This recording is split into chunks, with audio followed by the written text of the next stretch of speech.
UP में जहरीली cough syrup मामले की जांच आईजी के नेतृत्व में गठित होने वाली राज्य स्तरीय एसआईटी करेगी।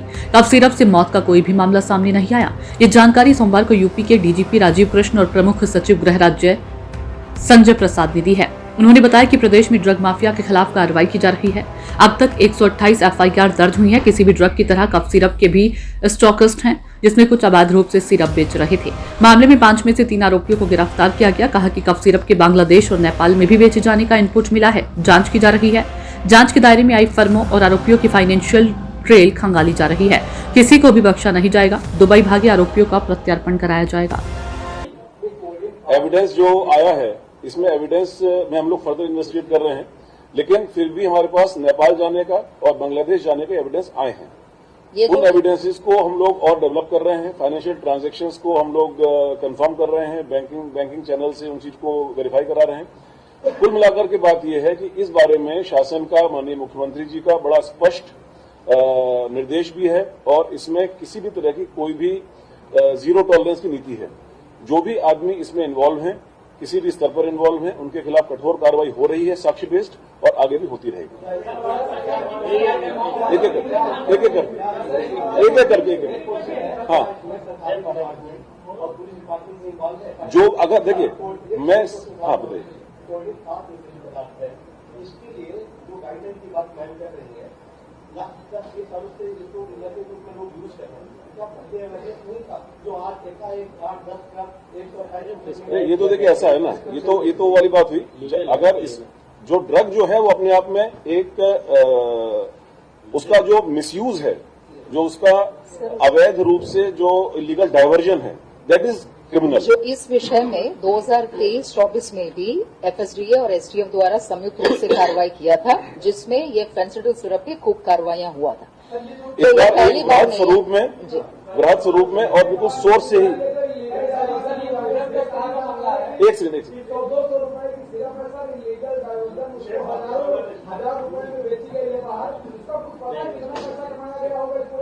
देखिए, ऐसा है ना, ये वही चीजों को हम लोग अभी, इसीलिए मैं आपसे कह रहा हूं कि मीडिया में, खासतौर से सोशल मीडिया में बिना साक्ष्य के और बिना तथ्यों के कई बार कुछ चीजें आ जाती हैं।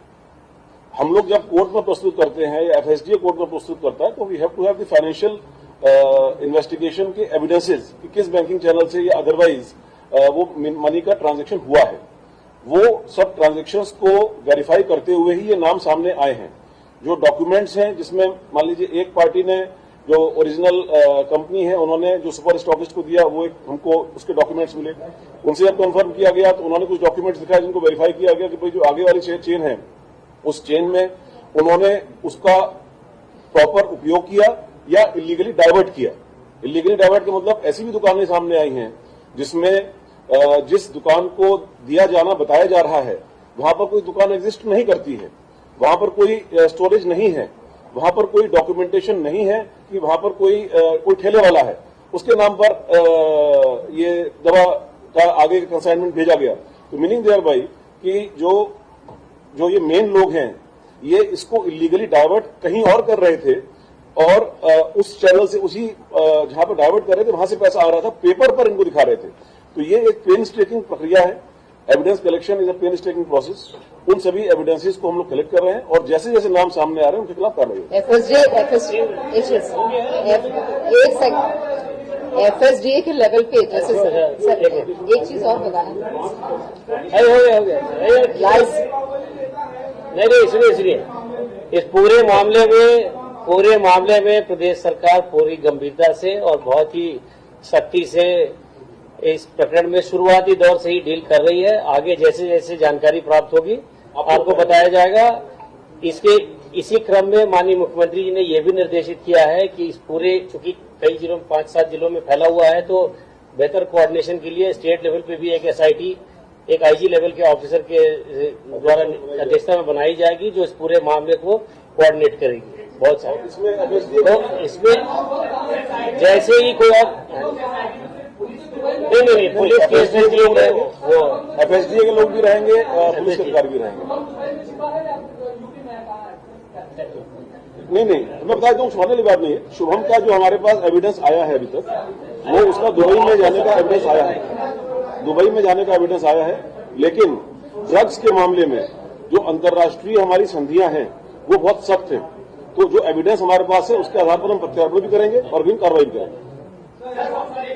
लाइसेंसिंग में कहीं कोई गड़बड़ हुई है जो मेडिकल स्टोर्स को या स्टॉकिस्ट को लाइसेंस जारी किए आप लोग देख सकते हैं, इसकी कोई ये नहीं। इसमें दो चीजें हैं। एक तो जो लाइसेंस पाया गया है वो करीबन 280 को हम लोगों ने नोटिस दिया है कैंसिलेशन के लिए, जो एफआईआर के अलावा लाइसेंस कैंसिलेशन भी जरूरी है। मगर वो ड्रग एक्ट के तहत नोटिस देके और स्पीकिंग ऑर्डर से खारिज होना होता है, तो वो प्रक्रिया भी चल रही है। सभी को नोटिस दिया, कैंसिलेशन होगा।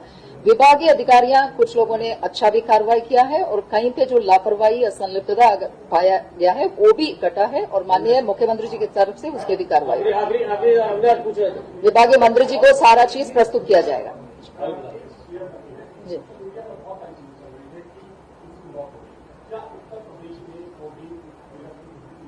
नहीं, नॉट टू ये मैंने शुरू में ही किया था। वो जो कफ सिरप है उसमें और एक कोडीन लाइसेंस्ड ड्रग है और उसमें कोई नकली दवा नहीं है, केवल इसमें लाइसेंसिंग थोक में व्यापार पे विषय है बिना। ईडी ने भी इस मामले को टेकअप किया है और जो प्रोसीड्स ऑफ क्राइम है उसके विषय में ईडी भी अपनी इन्वेस्टिगेशन करेगी। लेकिन कतिपय सोशल मीडिया पर जो तथ्यहीन बातें, आधारहीन बातें और इन्वेस्टिगेशन को इन्फ्लुएंस करने वाली बातें आ रही हैं, इस चीज को रिपीट कर दिया जाए। हाँ, मतलब इसमें यूपी में इसके बारे में मैं कहना चाहूंगा कि इसके बारे में ऑलरेडी एसआईटी का गठन हो ही गया है। उस एसआईटी में वरिष्ठ अधिकारियों के नेतृत्व में तफ्तीश होगी। तो इस प्रकार की बातें जो हैं वो आधारहीन बातों को उनके खिलाफ भी सख्त कार्रवाई की जाएगी।